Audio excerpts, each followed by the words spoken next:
Hey y'all, hey, how you doing? Listen, welcome back. First of all, welcome back to my channel. Please do not forget to like, comment, and subscribe. So today's video, I am coming to you with a situation that occurred, where are we in November now? So this happened early October of 2024. So meet Rachel Siegel. Rachel Siegel is engaged in this photo we see here with her fiance named Grant.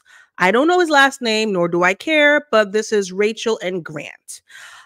They were engaged, I believe, around June 2023. And this is, I guess, a shot of him after he proposed. So yeah, lovely couple. They're based in LA.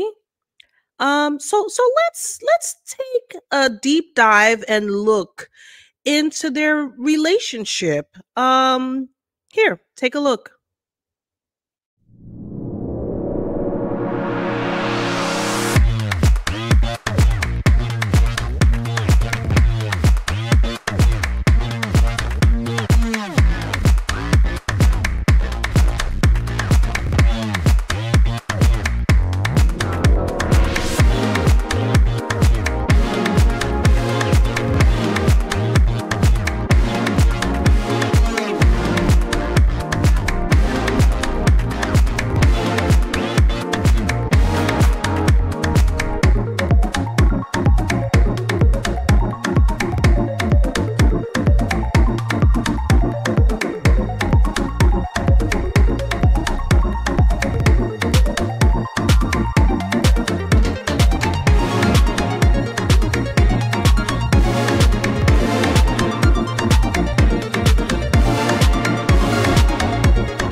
Get ready with me on Valentine's Day as I tell you the story about how my fiance and I met. Cheers! My fiance's name is Grant, and we got engaged in June of 2023, and we're getting married in 2024, and we're so excited. We've been together for 8 years. Grant moved here from Texas, and I moved to LA from Michigan in 2013. I moved to LA to pursue a career in commercial dancing. Grant moved here to pursue acting. The night we met, I went out with some of my friends who were in town visiting from Chicago.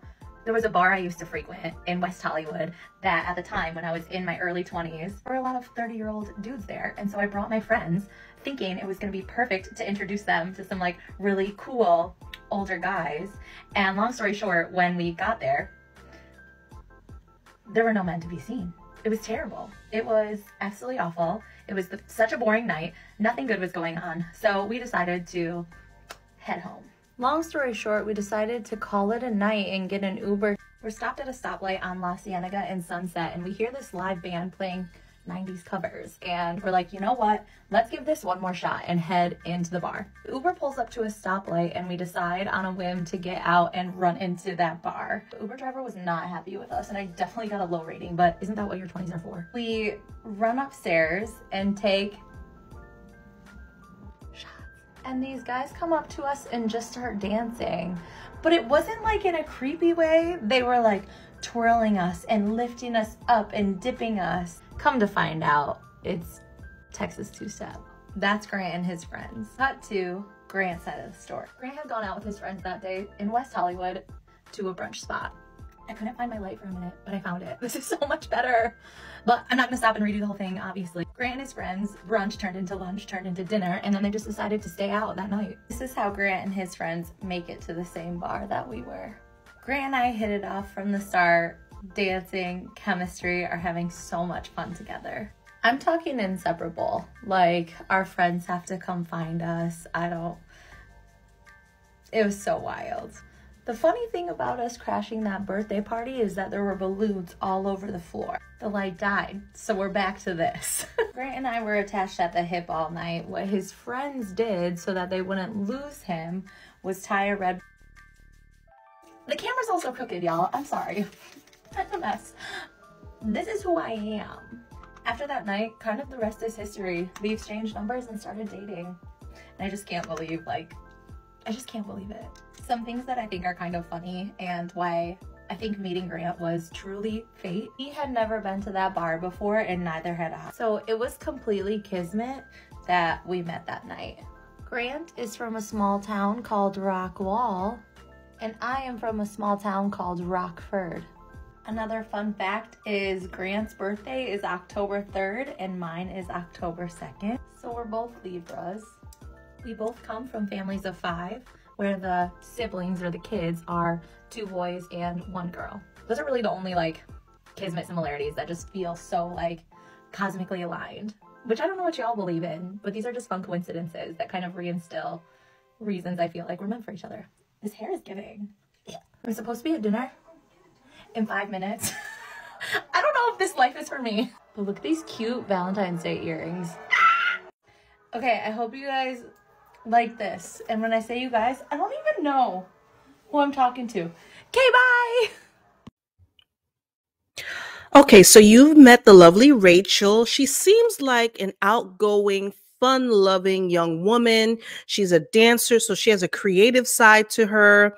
And she has a actor wannabe fiance who she's been with for quite a while. 8 years is a long time to be in a relationship with someone. So one would say that, they know each other in and out. Rachel is very sure about him because she said yes. Grant is very sure about Rachel because he proposed to her. And these two, one can deduce that they are each other's person, right? So what happens after a proposal? Well, the bride is excited and they jump in head first into planning their wedding. For many people, for most people, a wedding is a once in a lifetime life event. And it's one of the major life events, besides the birth of a child, beside graduating from college. I would put, yes, a marriage, a wedding up there as a very important, if it's up there. I would say besides the birth of a child, a wedding is number 2. It's a huge event that brides take very, very seriously. So let's watch a few videos of Rachel in her journey, basically during 2024, the earlier part of this year of 2024, where she began planning for her dream wedding to her dream man, Grant.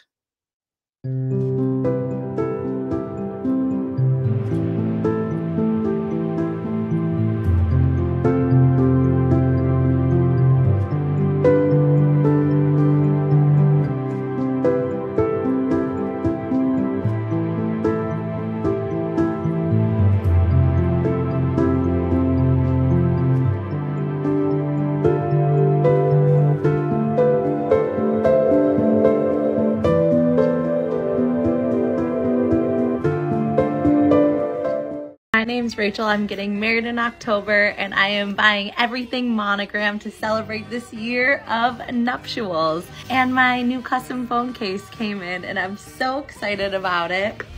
So I'm gonna show y'all. I've ordered a lot of cases from Bobble Bar before and they really are always great quality and do a great job. So I got a new one in this ivory color. And my fiance's name is Grant. I call him G, and my name's Rachel, and he calls me Red. And we go by that. And so this is our new case. My new case. I'm real excited. It's cute. It came in within like 3 or 4 weeks. Really good quality. And I can't wait to put this on my phone and have it for the rest of the year. Okay, bye. Thanks for watching. I'm trying on outfits for my bridal shower, and I already know I can't wear this. It's too much. Like, it doesn't fit the vibe. But I just need to show it off because it's so cute.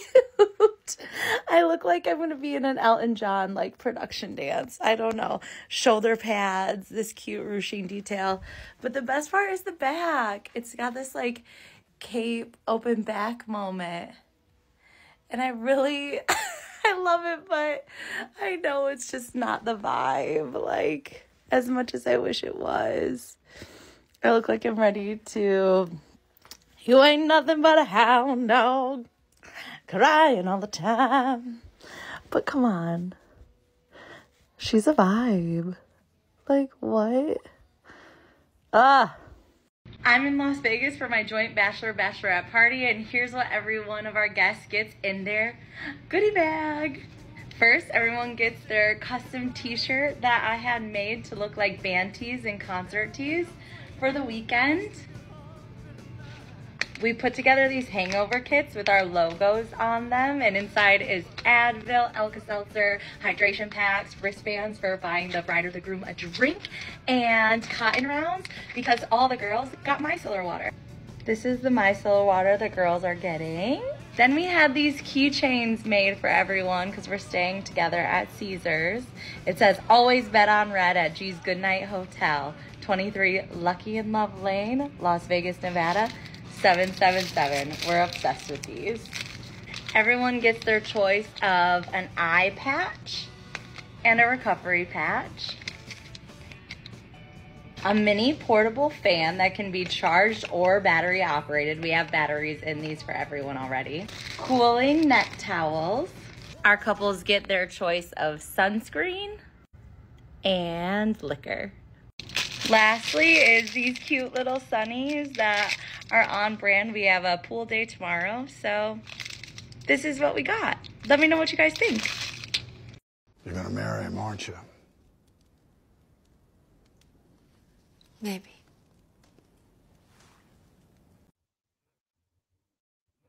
Okay, so all is well. We see Rachel and Grant, mostly Rachel, because it's mostly the bride that's planning the wedding. She is going through the motions of planning and trying on dresses. We see Grant trying on his tux. Okay.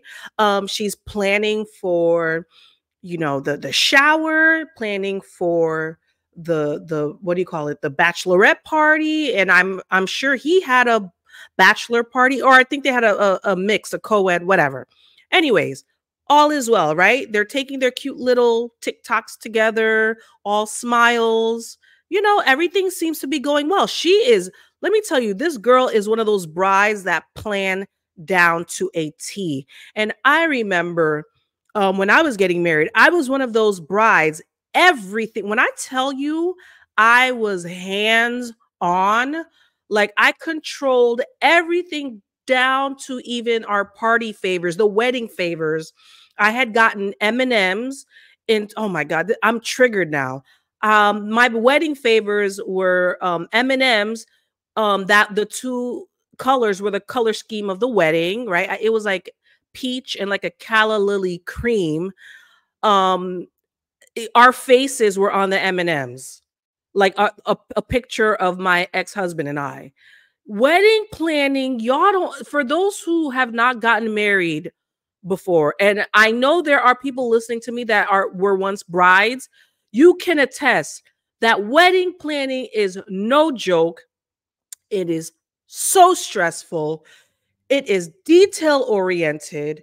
I mean, I never want to go through anything like that again. You're coordinating color schemes, you're trying on dresses, you're making sure that the bridal party, everything is controlled. It's controlled chaos. You know, then you're wondering, oh my God, do I need a wedding planner? I had to eventually get a wedding planner because it was too much. I went haywire. Like, I did not trust the invitation company. I wanted my invitations and the envelopes a certain way. Do y'all know that I fucking printed? I bought a printer, and I needed a certain kind of paper. I remember this is going back 15 years ago, guys. I remember I needed a certain kind of paper or cardstock for the envelope. They didn't have what I wanted. I didn't want that sticker label and the people's addresses on it. I wanted the address on the envelope, not on a sticky, I don't know what you call that, like a sticky label. And I didn't want it handwritten. Or I think I wanted it calligraphy. It would have cost way too much. Don't y'all know I fucking did it myself? I bought a printer. I did and I had maybe 300 invites. I'm freaking Haitian. You got to invite your mother and her peoples, your father's peoples, you know, everybody and their mama. And people are insulted if you don't invite them. That's just our culture. It was so annoying. I never want to go through anything like that again, ever. You're coordinating makeup, hairstyles, you know, and for some brides, I paid for part of my bridesmaids' dresses. That was part of my gifts. I paid for their dresses, part of it. I think I put like the down payment down, it was 50% or something like that. And then you have to get gifts for your bridesmaids and the groomsmen. I mean, it was insane. And I was such a control freak. I wanted it a certain way. I think I had got everybody. At that time, Coach was in style.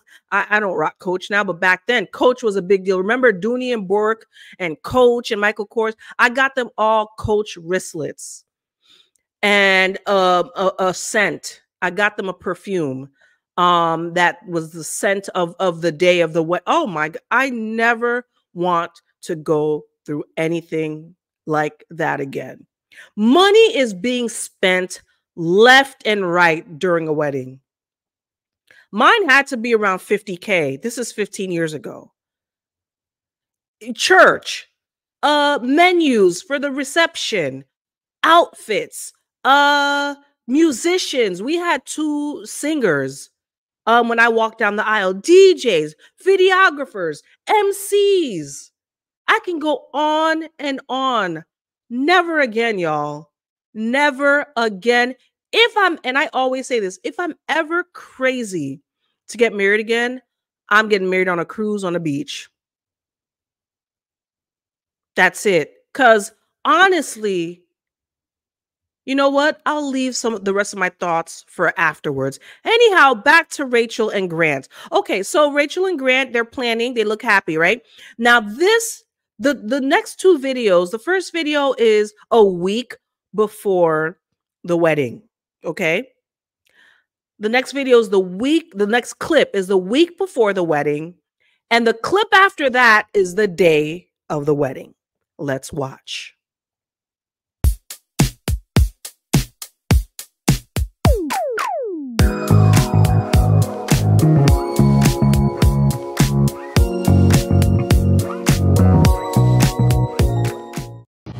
My name's Rachel Siegel, and my fiance just left me at the altar.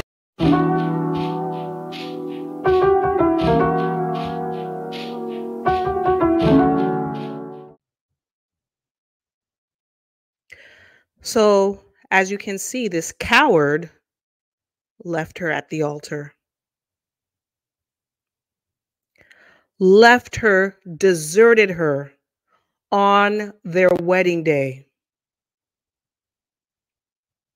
That is the most cowardice thing anyone can do, because this did not, I guarantee, this did not dawn on him the day of the wedding. He had probably been stewing in this for weeks or maybe months. They got engaged June of 2023. They were set to marry October 2024. So you had, what is that? 6, 10, 4, 12, 16 months.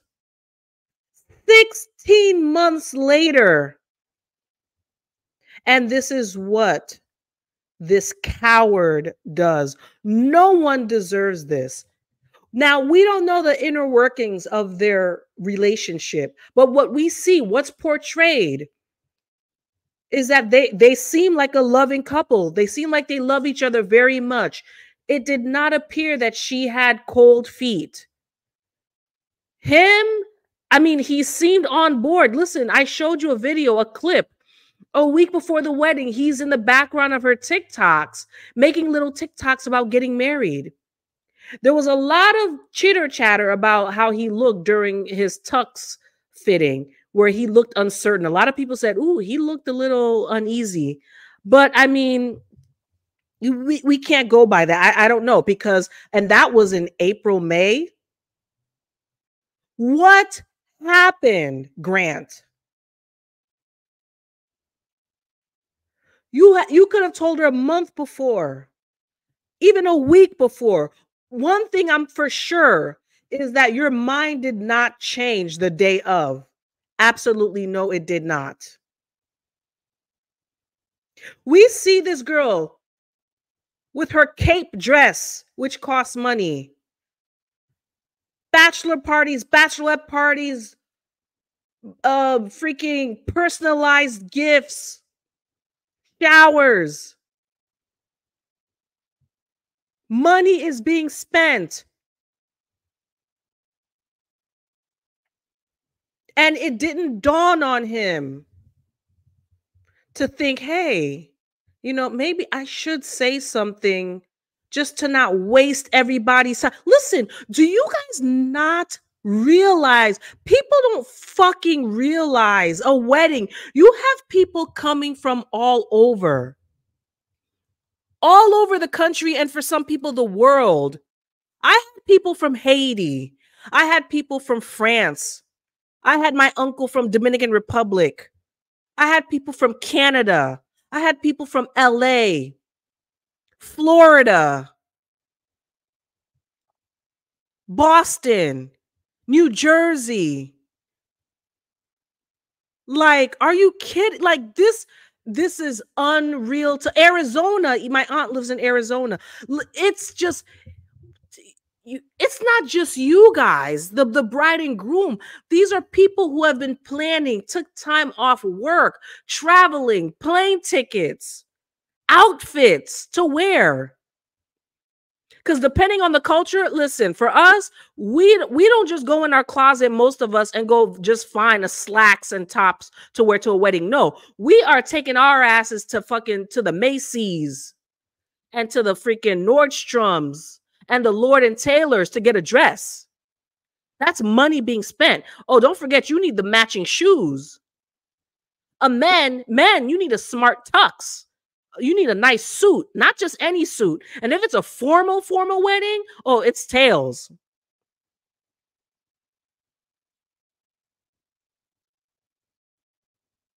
Women, we're getting nails done, hair done, everything did. Makeup.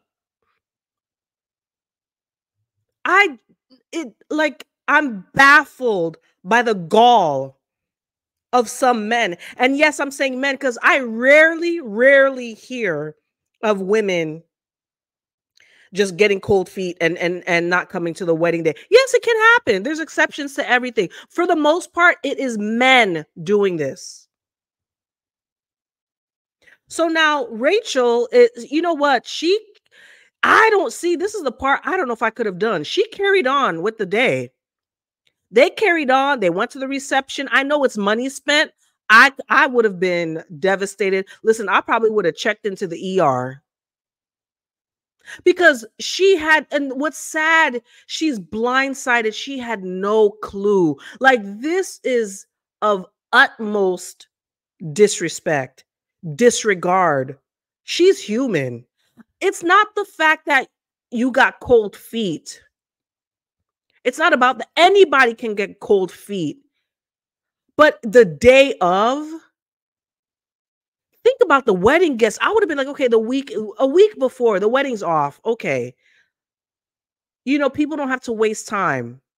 The day of, and she's thinking you're showing up. Like, this lady was so confident That's why you can never be sure anymore. You can never be sure about anyone that you think you know. You can never be sure. Because for her, in her mind, oh, she was sure she was getting married.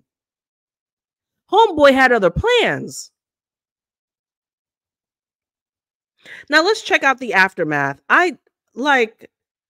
When I saw this, I was just, oh my God. See, it's shit like this coupled with the dating scene now. People are like, why do you keep saying you're not dating anymore? You won't get married anymore. Shit like this. People these days, dating is not the same and marriage as it were in yesteryears. Standards have plummeted, and I want no parts of the shenanigans of these times with relationships. There's no regard anymore for people's feelings. We're just throwaways to people now. Listen, back then, let me tell y'all something. Back then, you could not pull shit like this off. You can't do this. And I grew up very traditional.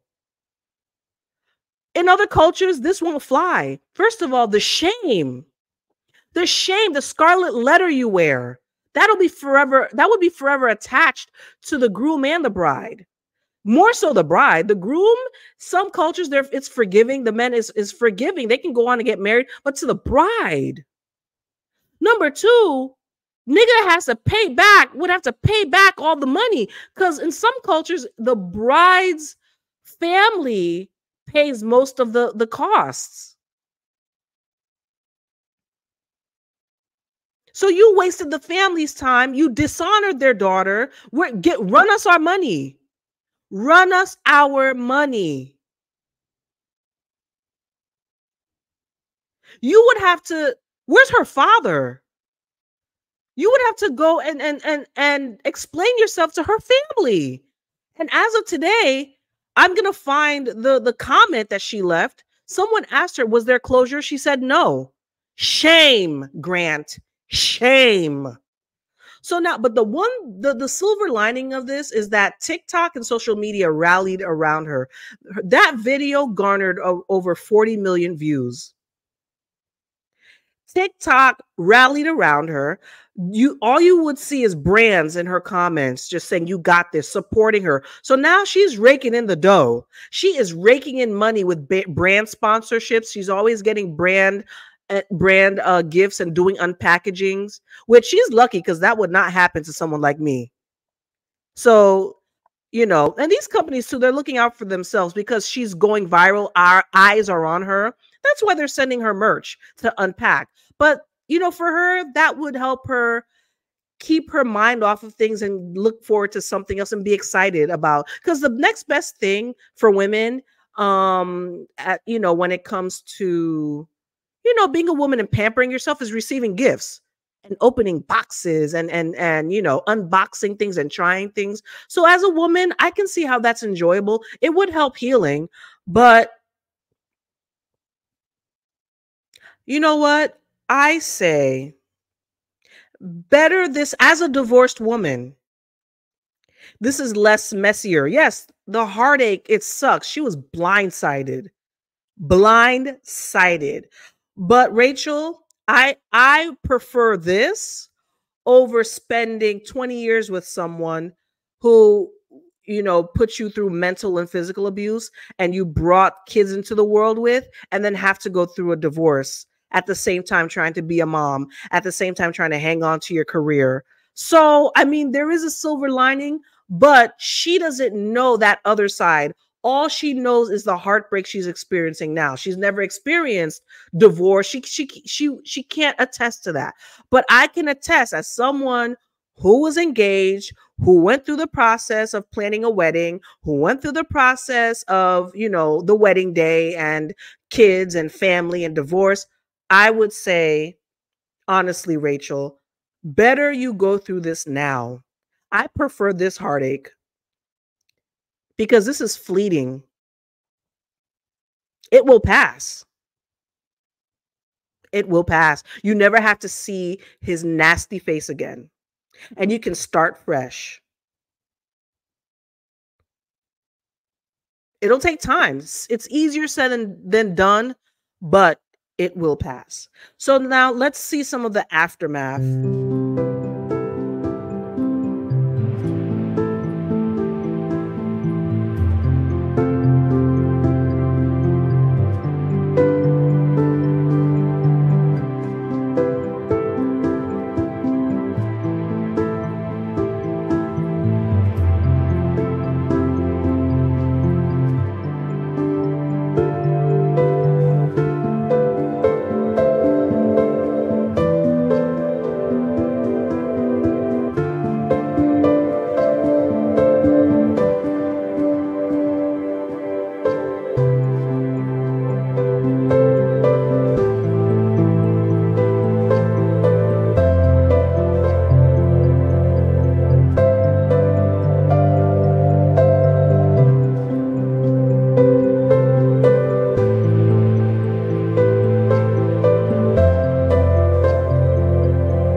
Hi friends, I'm traveling for work, so welcome to the Renaissance Hotel.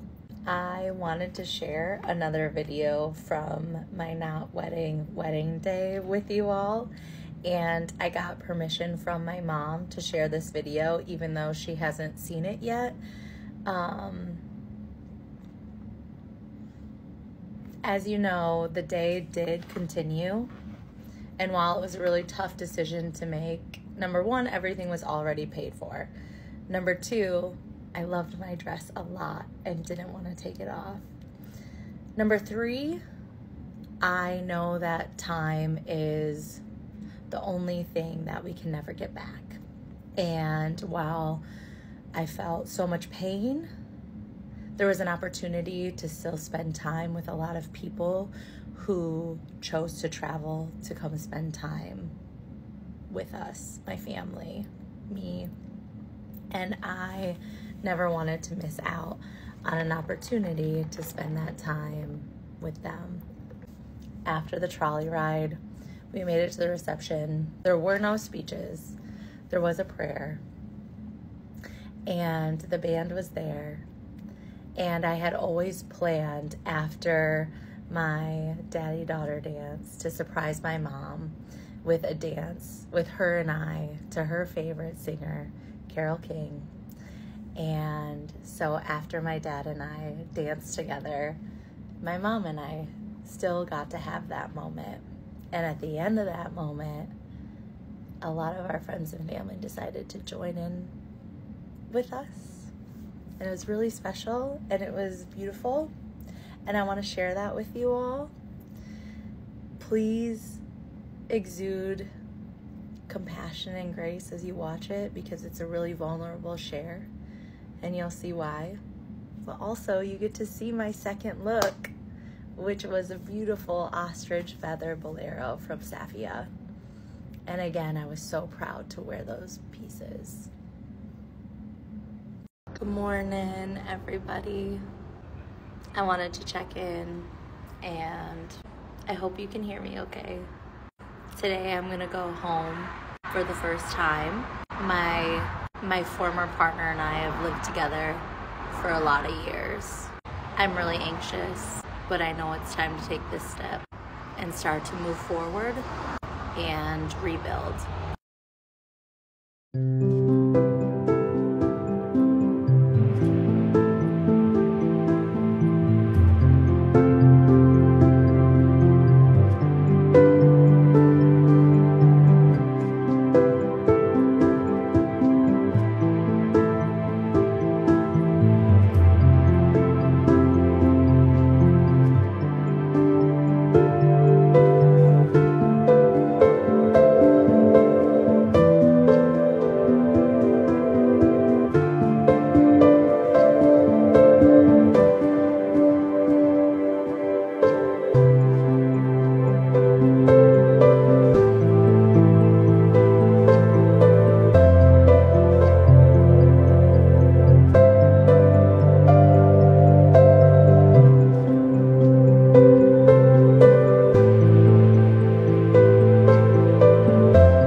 You know, sometimes I sit and I think, like, this thing called life,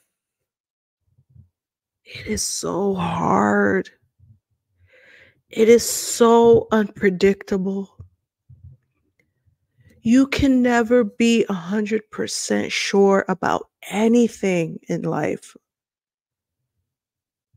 We're all born innocent children. You know, we think that the world is our oyster. And then as you grow up and as you adult, that joy, that childlike joy slowly dissipates and slowly goes away. It dwindles and you're just hit with blow after blow after blow. And I'm thinking about my own life. I'm thinking about Rachel. I'm thinking about countless of other people that I know. What you thought, what you were so sure about. When you look back, you were so sure. You were so invested.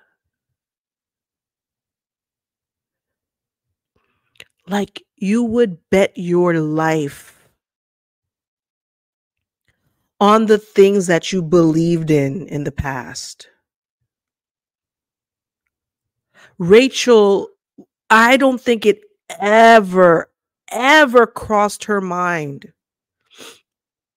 that this would happen to her. I bet you it never, ever crossed her mind. And then for her to be blindsided, we are often blindsided by life because at the end of the day, everybody has free will. Everybody on this earth has free will. You are never bound to anyone. We are never in control of someone else's free will. I've learned to not put all my trust in other human beings. You cannot and you will not ever know 100% what's going on in someone else's mind, because we're individuals. Like, we're not twins. If you're in a relationship with a man or another woman, you are not twins. You are not Siamese. They have their own thoughts. That's one thing you can never know for sure. See, that's the one thing. If okay, let's say someone cheats on you, I can go and, dig in their phones, dig in text messages, go open up their mail. You may find evidence that they've been unfaithful. That's happened to me in the past. It'll always uncover itself. You can always find tangible evidence of what someone has done. One thing we will never find out, ever, and this is what I've always grappled about. Even in my past marriage, I used to always bug my ex-husband. What are you thinking? What are you thinking? What are you thinking? People can lie to you and say, I'm not thinking anything. Like, you will never know what someone is truly thinking. And that's what we need to keep in mind.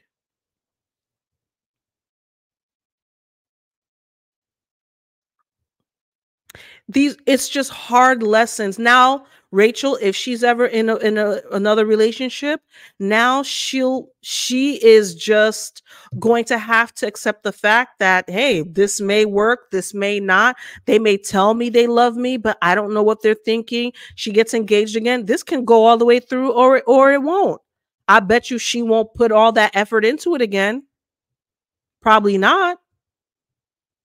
You never know what. And let me say a man, because this is what we as women deal with most of the time. I'm a heterosexual woman. You can never know 100% what a man is thinking.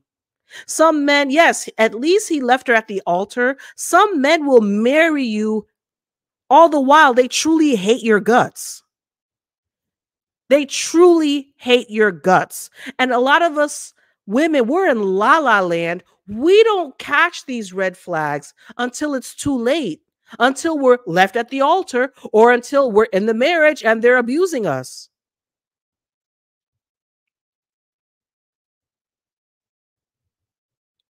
But the one thing that I've learned, and it's a hard lesson and I'm still working on it, the only thing I know that I can trust and put 100% trust in is God. That is it. That's all. God is infallible.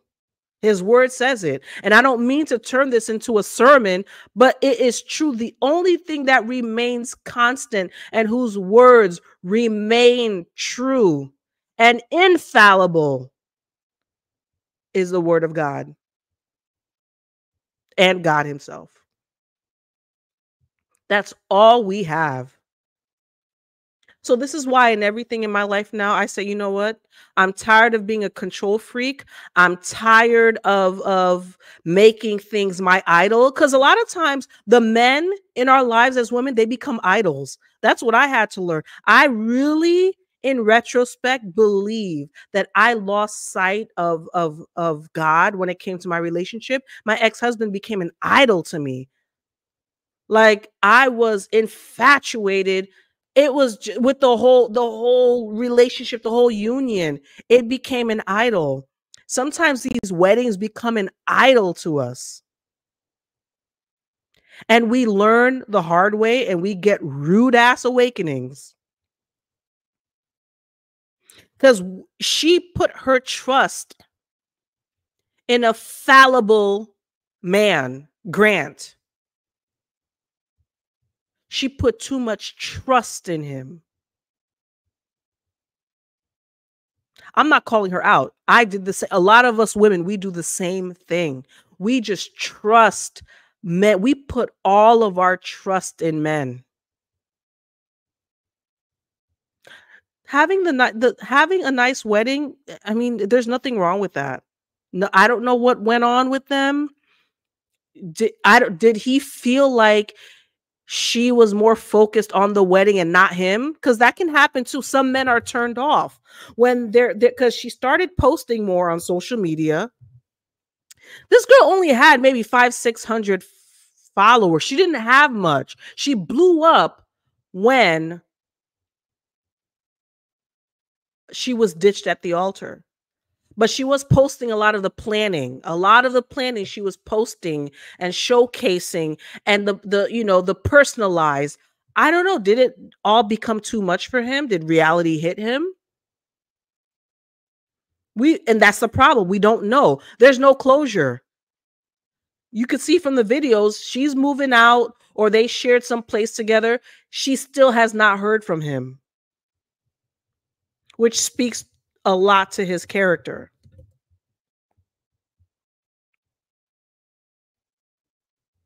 One thing about me right now, I'm at a point I will never put my trust 100% into another man, ever. Ever. And I know Rachel, and I'm sure, I'm confident she will find someone else, but I know she's going to move different now. She will move different. And did y'all see how she kept celebrating? And they kept like, did that seem contrived to you guys? Where they were like, woo, and all that. I cringed at that part. But I think everybody was shocked. I think Rachel was in shock. And I think she has a good tribe around her. I think everybody just was trying to keep her from going insane. So they kept uplifting her and to try to snap her out of the shock or not even the embarrassment. I think the shock. Everybody was cradling and protecting her feelings and her mental health. And kudos to that. That I love. I love the support she had. But the celebrate, that was cringe. See, I appreciate the effort, but I probably would have just called it a night. I know they kept partying. I don't know. Could you guys do that? Would you guys keep partying and have the first dance and at a reception, everybody staring at you and feeling sorry for you? I don't know. But people cope in different ways. Different cultures have different norms and different ways they do things. But listen, Rachel, if you ever catch this, here's to healing. Okay. Here's to new chapters in our lives. This is only but a chapter in your life, in your book of life that has many chapters. That's what I have called my life so far. I was married for 13 years. I was with him for 20 years. I sired 3 children for him. The divorce was devastating. It hurt. It's painful. The abuse was painful, but now I see it as a chapter in my life. It's shaping who I am becoming into my mid adulthood, I guess. It's helping me to move different. It's helping me to just be smarter when dealing with with men in relationships. And I was young, that's hard, but just pay attention. But the one thing too, it's taught me is do not idolize men. And men, when you're dating a woman, men don't do it's not in their nature to idolize women. A man, listen, a woman's here today, gone tomorrow, he's moving on to the next. It's it's we're different. We're wired different than men. They don't idolize us like that. We idolize men. So as women, we need to steer clear of that and not be in love with love. First, be in love with the Lord.